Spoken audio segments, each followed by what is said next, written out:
আতিউল্লাহ ওয়া আতিউর রাসূলা ওয়া উলিল আমরি মিনকুম। এতাআত করো আল্লাহর, এতাআত করো রসুলের। উলিল আম, এই উলিল আমর কারা? উলিল আমর হলো যে আপনার উপরে দ্বীনে নেতৃত্ব প্রদান করেন, সেই উলিল আম। আহলে হক, উলামায়ে কেরাম, মুস্তাহিদ, মুস্তানবিদ, নেককার, সালিহিন, এরকম বিভিন্ন ব্যাখ্যায় আসছে উলিল আম সম্পর্কে। এর জন্য আমি বলবো ইতাআত ছাড়া আতিউল্লাহ ওয়া আতিউর রাসূল ওয়া উলিল আমরি মিনকুম। দেখেন, আতিউল্লাহ ওয়া আতিউর রাসূল, এরপর এই কথা বলেন ও আতিউল উলিল আম, এই কথা বলেন না। কারণটা কি? যেই উলিল আম আল্লাহ আল্লাহ রসুল এতাআত করবে, সেই উলিল আমরের এতাআত আপনি করবেন।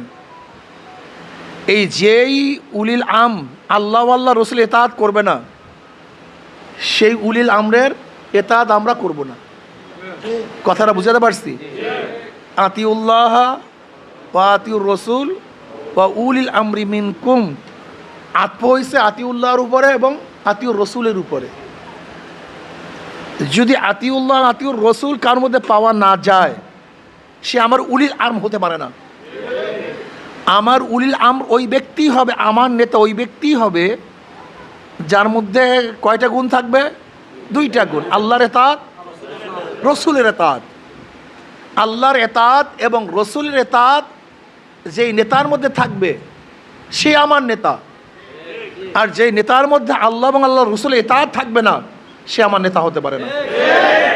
আতিউল্লাহ ওয়া আতিউর রাসূল ওয়া আতিউল উলিল আমর বলেন নেই, আত্ম করছে দুইটার উপরে। এই জন্য মনে রাখবে লা তাআতা লি মাখলুকিন ফি মাসিয়াতিল খালিক। মাসিয়াতুল খালিক, যারা গুনার উপরে আপনাকে আমাকে আদেশ করে, ওই আদেশ মানতে আমি বাধ্য নই। কথা বলতে পারছি? এর জন্য প্রথম শর্ত, আমাদের এই আন্দোলনে কাফেলার প্রথম শর্ত হলো আল্লাহ আল্লাহ রসুলের এতাআত করা, এবং তাদের এতাআত যারা করবে তাদের এতাআত করা। কথা ঠিক আছে না? এই মনে রাখবেন। মাশাআল্লাহ, এতাআত ছাড়া হবে না। এতাআত ছাড়া আমল বরবাদ হয়ে যায়। আমল কি হয়ে যায়? এক ব্যক্তি ইমামের এতাআত করছে, এতাআত মানে কি? অনুসরণ। কি করছে? অনুসরণ করছে, এতাআত করছে। কার? ইমাম সাহেব গেছে রুকুতে, সে গেছে সেজদায়। কারণটা কি? কি হয় নাই? অনুসরণ, আমলটা বরবাদ হয়ে গেছে। অনুসরণ করতে হবে, অনুসরণ করাবে তো আমল বরবাদ। ঠিক তদ্রূপ আপনি যদি এই কাফেলার নেতাদের অনুসরণ না করেন, আপনার আমল কি হয়ে যাবে? বরবাদ হয়ে যাবে। আমল টিকবে না। যদিও আপনি যত ভালো সেজদা করেন না কেন, আমল বরবাদ। ইউনাব্বুল ইনসানু ইয়াওমাইযিন বিমা কদ্দামা আখার। আব্দুর রহমান আমরুহি রহমাতুল্লাহ আলাইহি এই আয়াতের তাফসিরে বলেন, তাকদিম এবং তাখির সম্পর্কে কিয়ামতের ময়দানে কি হবে? জিজ্ঞাসিত হবে। ইউনাব্বুল ইনসানু ইয়াওমাইযিন বিমা কদ্দামা, তাকদিম তাখির, আগে এবং পিছের সম্পর্কে কি করা হবে? অনেকে তাহকিক করেন আগে পিছে মানে অতীত ভবিষ্যৎ সম্পর্কে জিজ্ঞাসিত হব, কোনো সন্দেহ নাই। কিন্তু এখানে তাকদিম তাখির সম্পর্কে জিজ্ঞাসিত হব মানে তাকদিম তাখিরের কারণে একটা আমল বরবাদ হতে পারে। যদি আমলটা অনেক সুন্দর, যদি আমলটা, কিন্তু তাকদিম তাখিরের কারণে কি হয়ে যায়? আমলটা, যেরকম ধরে নেন আগে রুকু না আগে সেজদা? রুকু কি? কথা বলেন। সেজদা কি? কেউ যদি রুকুর আগে সেজদা করে, কারণটা কি? সে তো ফরজ আদায় করছে, তাকদিম হয়ে গেছে, তাকদিম হয়ে গেছে। আর তাকির করছে, যদিও ফরজিয়াত আদায় করছে, যদিও ফরজিয়াত আদায় করছে, তাকদিম করার কারণে, আগে করার কারণে, যেটা উচিত ছিল পরে, সেই কাজটা করছে। এর জন্য যতই সুন্দর আমল হোক না কেন, আমলটা বরবাদ হয়ে গেছে। এ সম্পর্কে জিজ্ঞাসিত হবেন। বুঝাতে পারি নাই? তা কিয়ামতের ময়দানে আল্লাহ পাক রব তাকদিম তাকির সম্পর্কে হলে কি করবেন? প্রশ্ন করবেন, তুমি এই কাজটা আগে করলা কেন, এই কাজটা পরে করলা কেন, এই কাজটা সময় করার কথা ছিল। তাকদিম তাকিরের কারণে আমলটা কেমন বরবাদ হয়ে যায়। যেমন এক ব্যক্তি জোহরের নামাজ পড়ছে, রুকু করছে, সাজদা করছে, সব করছে, কিন্তু ওয়াক্তের পরে করছে, কেরাত পড়ছে, কিয়াম করছে, সব করছে, কোনোটা বাদ নাই, নিয়াত খালেস সব ঠিক, কিন্তু কিসের পরে করছে? সময়। আমর কি হয়েছে? কারণটা কি? ওনার নামাজের মধ্যে কোনো ত্রুটি নেই, ওনার ওয়াক্তের মধ্যে যা কাজটা করতো ওয়াক্তের পরে হুবহু একই কাজটা করছে, কোনো কমতি নেই, কিন্তু বরবাদ হওয়ার কারণটা কি? কাজা হওয়ার কারণটা কি? তাকির হয়ে গেছে। তা তাকদিম তাখির করলে কাজটা যতই ভালো হোক না কেন কাজটা নষ্ট হয়ে যায়। কি বোঝাতে চাই? কি বুঝলাম? ধরেন যুদ্ধ শুরু হয়ে গেছে, জেহাদ শুরু হয়ে গেছে, লড়াই শুরু হয়ে গেছে, আপনি এখন নফলে দাঁড়ায় গেছেন, বলেন তো অবস্থাটা কি?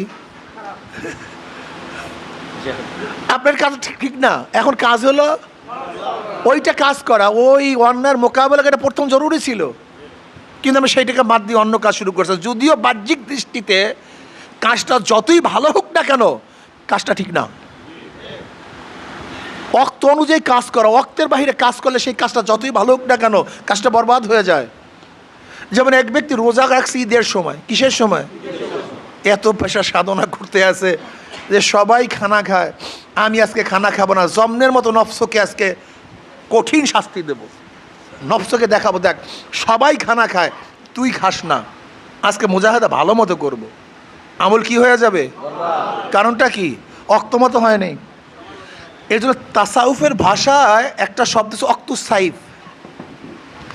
তাসাউফের ভাষা একটা কথা হচ্ছে অক্তুস সাইফ, সময়ের তরবারি। সময়ের তরবারি বুঝেন? মানে তরবারিকে যদি সময় মতো চালাতে না পারেন সেই তরবারি আপনাকে ক্ষতি করবে, উপকার করবে না। যেরকম ধরে নেন আপনি কোপ দিতে আসেন, হাতের সাথে টাইমিংয়ের সাথে মিল নেই, ফলের মধ্যে কোপ পড়বে না হাতের মধ্যে কোপ পড়বে? কারণটা কি? টাইমিং ঠিক ছিল না, অক্ত ঠিক ছিল না, যখন কোপ দিছেন হাত সরবার আগে কোপ লেগে গেছে। এবং তাসাউফের ভাষায় আছে একজন ব্যক্তি যখন তারাক্কি হয়, আমলের দিকে তারাক্কি হয়, তখন তার অক্তকে খুব খেয়াল রাখতে হয়। যদি অক্ত সময়কে সে কঠিনভাবে কন্ট্রোল করতে না পারে তখন সে তারাক্কি লাভ করতে পারে না। তো ইসলামী আন্দোলনে ইসলামী মুজাহিদ কমিটির চরমনের কাফেলাকে অক্তের প্রতি খুবই গুরুত্ব দিতে হবে। আমার কখন কী কাজ?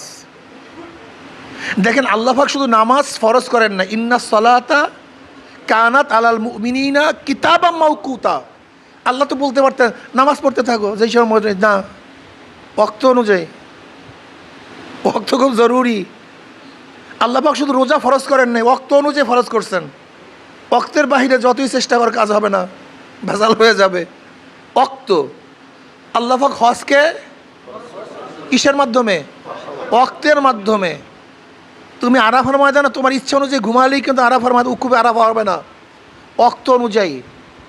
ওয়াক্তটা ইসলামের সবচেয়ে বেশি জরুরি, এর চেয়ে জরুরি কোনো জিনিস নেই, কিন্তু আমরা ওয়াক্তকে বন্টন করতে পারি না, আমাদের বহু সমস্যা। আমাকে অনেকেই বলে হুজুর ওয়াক্ত পাই না, সময় পাই না। আমি বলে ভাই আপনি সময়কে বন্টন করেন না, আপনার সমস্যাই।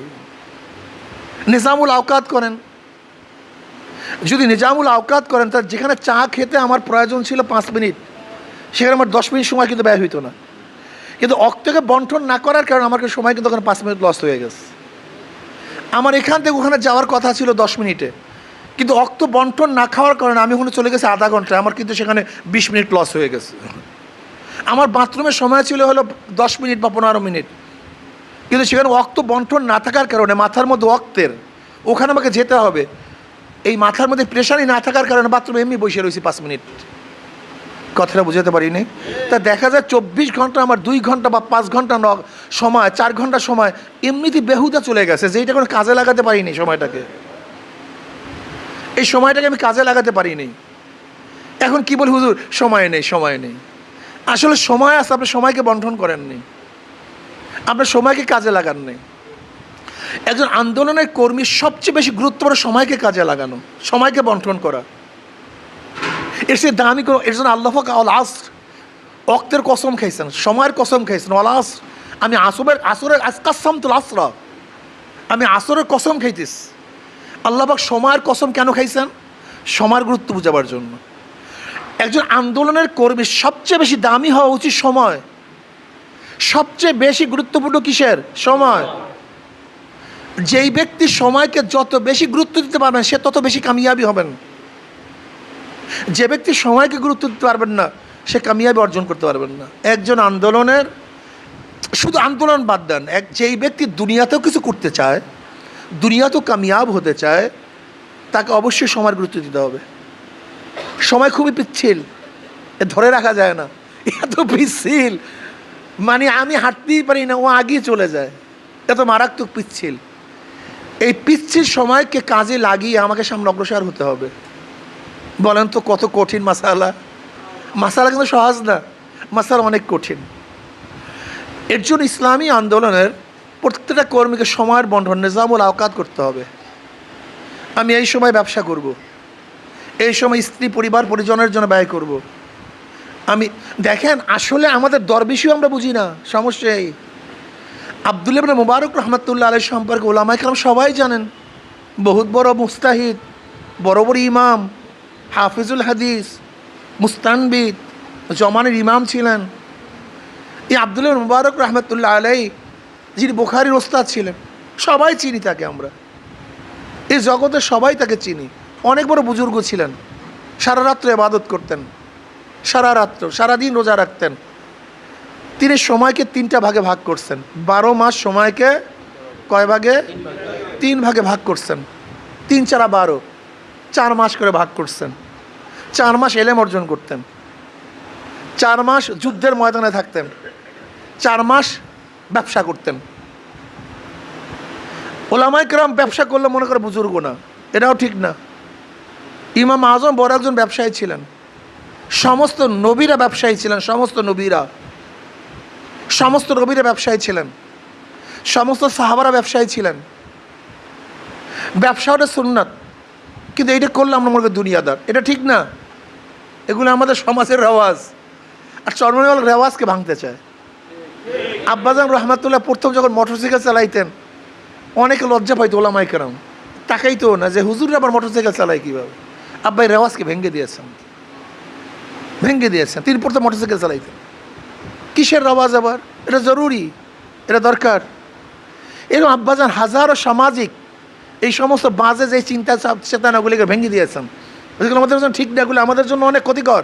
রাজনীতি প্রথম ওলামায়ে কেরাম কিন্তু করতে পারতেন না, লজ্জা পাইতেন, কিন্তু আব্বাজান এটাকে ভেঙে চুরমার করে দিয়েছেন। আগে আওয়ামী লীগ বিএনপির বিরুদ্ধে সমানে কথা বলার সাহস অনেক ওলামায়ে কেরামের ছিল না। আব্বাজান রহমাতুল্লাহ চরমভাবে এটাকে ধ্বংস করে দিয়েছেন। মহিলা নেতৃত্বের বিরুদ্ধে ফতুয়া দেওয়ার সাহসে বাংলাদেশের অনেকেরই ছিল না। আব্বাজান রহমত স্পষ্ট বলে দিয়েছেন এটা হারাম, আমরা মানি না। কখন? যখন সমস্ত ওলামায়ে কেরাম একদিকে, সবাই, তখন কিন্তু আব্বাজান একদিকে।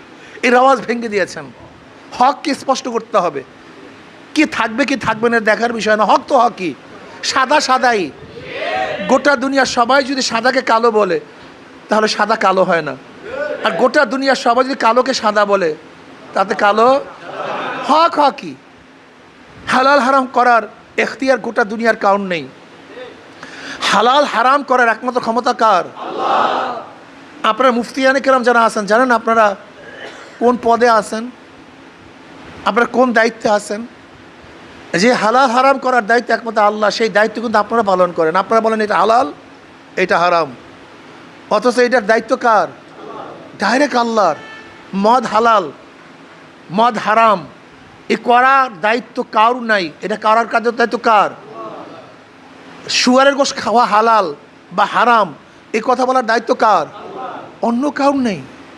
আপনি সেই ফতুয়া দিতে আসেন এটা হালাল, এইটা আপনি বুঝেন আপনি কোন স্তরে আছেন, আপনি কোন দায়িত্ব পালন করতেছেন। অথচ দেখা যায় আমরা আমাদের ইচ্ছা হলো যে হালাল বলি হারাম বলি। এই হালাল হারাম করার দায়িত্ব গোটা দুনিয়ার কারো নাই, একমাত্র আল্লাহর। আপনি জানায়া দেন যে এটা আল্লাহ হালাল করছেন, এটা কি করছেন? শরিয়াত হারাম করছেন। এইটা আপনার দায়িত্ব, কিন্তু নির্ধারণ করার দায়িত্ব আল্লাহ, সেই দায়িত্ব আপনারা পালন করতেছেন। আব্বাজান রহমতুল্লাহ আলাইহি তিনি কি বলতেন যে এটা গতকালকে হারাম ছিল, আজকেও সেটা হারাম, আজকে যেটা হারাম সেটা আগামীকাল কি হবে, হারাম হবে। তা তোমরা এইরকম করতেছো কেন, এরকম করতেছো কেন? গোটা দুনিয়ার একজন আলেমের ফতুয়া দেখাও, একজন ইমামের ফতুয়া দেখাও যারা মহিলা নেতৃত্বকে হালাল বলছে, কেউ নেই, কেউ নেই। তিনি বলছেন যখন কেউ তার পক্ষে ছিল না তখনও তিনি হকের কথা বলছেন। এর জন্য আমি আপনাদের সবাইকে বলবো, ইসলামী আন্দোলন বাংলাদেশ হক প্রস্তি এক দল, নফস প্রস্তি না, সমাজ প্রস্তি না, দল প্রস্তি না, সবাই আছে, আমিও আছি। এর নাম ইসলামী আন্দোলন বাংলাদেশ না, এর নাম ইসলামী আন্দোলন বাংলাদেশ না। ইসলামী আন্দোলন বাংলাদেশ কি? কোরআন ও সুন্নাহ যেখানে আছে আমরা সেখানে আছি, কোরআন সুন্নাহ যেখানে নাই, গোটা দুনিয়া সবাই যদি সেখানে থাকে সেখানে আমরা নাই, সেখানে আমরা নাই। ইসলামী আন্দোলন বাংলাদেশ এটা হক দল। ইসলামী আন্দোলন বাংলাদেশ শুধু দুনিয়া না, তাদের এক চক্ষু থাকবে দুনিয়া, আর এক চক্ষু থাকবে, খবরদার মনে রাখবেন, শুধু দুনিয়া না, শুধু দুনিয়া না, শুধু দুনিয়া না, এক চক্ষু দুনিয়া আর এক চক্ষু আখিরাত, এক হাত দুনিয়া এক হাত আখিরাত। রব্বানা আতিনা ফিদ দুনিয়া হাসানাতাও ওয়া ফিল আখিরাতি হাসানাতাও ওয়া কিনা আযাবান নার। আসেন সময়কে কাজে লাগাই, নিয়াতকে খুলুস করি, নিয়াতে খুলুস, হিম্মতে খুলুস, তরবিয়াতে খুলুস। বলেন নিয়াত, তরবিয়া, 5 ঔষধ, 5 সবক, 5 শর্ত, 3 শর্ত, 5 ঔষধ, 3 শর্ত, 3 সবক। শর্ত কি? নিয়াতে খুলুস, হিম্মতে খুলুস, তরবিয়াতে খুলুস। 3 সবক কি? প্রতিদিন 2 রাকাত সালাতুল হাজাত নামাজ পড়া, মাসে কথা কয় না, একদিনের আয় আল্লাহর রাস্তা অথবা একদিনের ব্যয় আল্লাহর রাস্তায় ব্যয় করা, প্রতি মাসে কয়জনকে দাওয়াত দেয়া। যদি এই 3 সবক আদায় করি, 5 ঔষধ মানি, 3 সবক মানি এবং 3 শর্ত, নিয়াতে খুলুস, হিম্মতে খুলুস, তরবিয়াতে খুলুস, এই 3টা জিনিস যদি আমাদের মধ্যে থাকে, ইনশাআল্লাহ এই কাফেলাকে রোকার ক্ষমতা দুনিয়ার কাউন নাই। এই কাফেলাকে দুনিয়ার কেউ রুখতে পারবে না।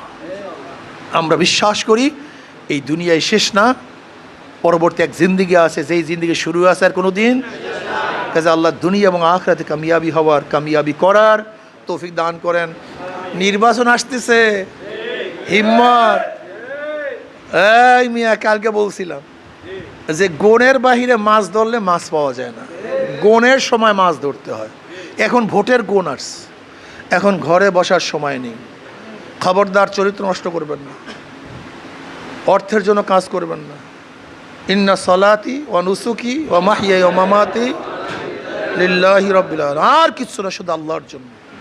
নিয়ত করে ফেলেন আজকের থেকে আমার ওয়ার্ডে, আমার ইউনিয়নে, আমার ঘরে, আমার বাহিরে একটা ভোটও হাত পাখার বাহিরে যেতে দেব না ইনশাআল্লাহ। লাগছি তো লাগছে মাথার মধ্যে। মনে আছে তাকদিম তাখির? মনে আছে? এখন কোন ইবাদত জরুরি? কথা কয় না। এই এখন ভোট, এখন এইটা জরুরি, এইটা জরুরি, এখন এইটা ওয়াক্ত, এখন ভোটের ওয়াক্ত, এখন ভোট। ভোট মাথার মধ্যে 24টা ঘন্টা vote, vote, vote, vote, vote. কিভাবে ভোট, কিভাবে? আরে ভাই, এক পানের দোকানদার, এরকম 1 2 না, বহু দোকানদার বিভিন্ন মাসালা বলছে, কলে হুজুর 500 ভোট জোগাড় করছে। আমি কওটাও কি বেটা, কলে হুজুর পান বেশি আর চা বিক্রি করি, মানুষ এখানে বসে আড্ডা মারে, আমিও ফাঁকে কাম বানাইয়া দিই। মাথার মধ্যে ঢুকছে। জু বা দিল সে নিকলতি হো আসর রাখতি, মনের থেকে যে দাওয়াত দেয়। আমি বারবার বলি না মাহফিলে, এগুলি বলি উদাহরণের জন্য। একজন ট্রাফিক, কথা বুঝছেন, একজন ট্রাফিক, সে প্রায় 200-র উপরে ভোট কালেকশন করছে। কিভাবে? গাড়ি তো, সে তো ট্রাফিকের সার্জন, কথা বুঝছেন, এবার গাড়ির মধ্যে কি অবস্থা, বাস বুঝেন তো। ইয়ার পরে মেডিয়া বেশি বলবো না, ঠিক আছে, ভোট দিয়ে বাস আলহামদুলিল্লাহ। মাথার মধ্যে ঢুকছে, মাথার মধ্যে ঢুকছে, মাথার মধ্যে ঢুকান। আমার ভোট কালেকশন করতে হবে, আমার ফার্স্টে হতে হবে। বিশ্বাস করেন, একটা ওয়ার্ডে একজন কর্মী যদি সচেতন থাকে, আমি আল্লাহর কসম করে হানেস হব না, আমি হানেস হব না কসম করলে।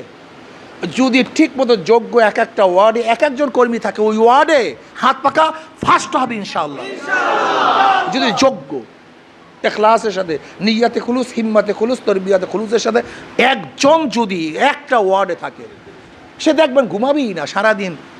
আপনি জানেন, আমি প্রথম 2003-এ যখন চেয়ারম্যান নির্বাচন করছিলাম, ওই বিএনপির পুরা জৌলসের অবস্থায়, ওই নির্বাচন হচ্ছে কঠিন, আমি 24 ঘন্টায় মাত্র 2-3 ঘন্টা ঘুমাইতাম।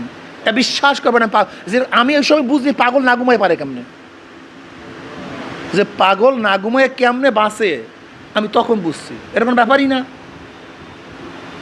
আমি 24 ঘন্টায় মাত্র 2 ঘন্টা 3 ঘন্টা ঘুমাইতাম, মাত্র 2 ঘন্টা 3 ঘন্টা, কিন্তু আমার শরীরের মধ্যে কোনো আসতো না, ক্লান্তি আসতো না। ওই যে মাথার মধ্যে ঢুকছে ওইটা, নির্বাচনে জিততে হবে, নাহলে সব শেষ।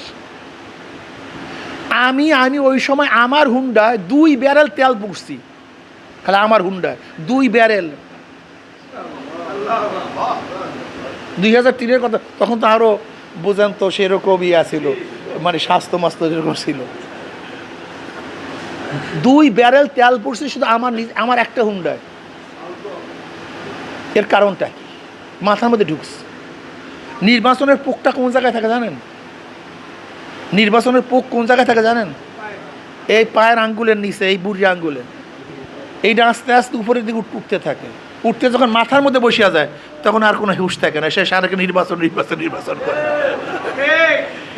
এর জন্য এটা স্পিড দিয়ে আস্তে আস্তে আস্তে আস্তে ফলো দিয়া মাথায় আসতে হবে। এটা ফলো দিতে হবে, আস্তে আস্তে স্পিড দিতে হবে। স্পিড দিয়ে তো আস্তে আস্তে যার যেখানে উঠে সে সেই পরিমাণে কাজ করে। আর যে যেখানে থাইমা যাবো, দেখো ল্যাবর স্যাবর, ভাল লাগে না, হুজুর তাই কী করবো, এটা মাথায় উঠাতো। একটা এই পোকটা যখন মাথা খালি বিড় বিড় বিড় বিড় বিড় বিড় বিড় বিড় করতে, এখন সহ্য খালি বিড় বিড় বিড় বিড়, মনে হয় ওনাকে দাওয়াত দিতে পারিনি, ওখানে যেতে পারিনি, তো ওই ভোটটা মনে হয় ক্যারি করতে পারি নাই, মনে হয় দুর্বলতা আছে। দেখবেন খালি মাথার মধ্যে এই পোক একটাই, ওটা থাকে আঙ্গুলের নিচে। ওইটা আস্তে আস্তে প্রেশার দিয়ে কী করতে হয়, মাথায় আনতে। যখন মাথায় উঠবে তখন আপনার কিছু লাগবে, শ্বাসছে, দেখবেন ঘুমাই দিয়ে পারবেন না। ওই ওনাকে মনে হয় যে ওনা হ্যাঁ ভাই ভাই ভাই দেখুন 24 ঘন্টা কাম লেগে গেছে।